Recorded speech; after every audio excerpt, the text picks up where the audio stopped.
po, pantapal. Ano yun? Pantapal nga po. Ha? Pangtapal. Pantapal? Pantapal Dito sa... po, oh. Susme. O, sige. Nasaan ba yung pantapal ko? Ito. Pantapal. O, yan na.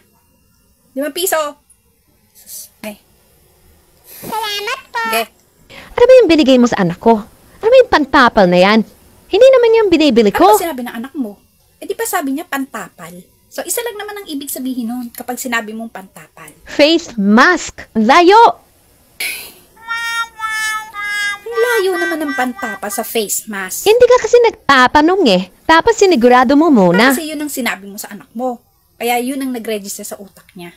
Pantapal. So sinasabi mo, ako pa ngayon ang mali. Utos ka sa anak mo, hindi mo linilinaw. Tapos ako aawayin mo. E di sana iintindi mong mabuti.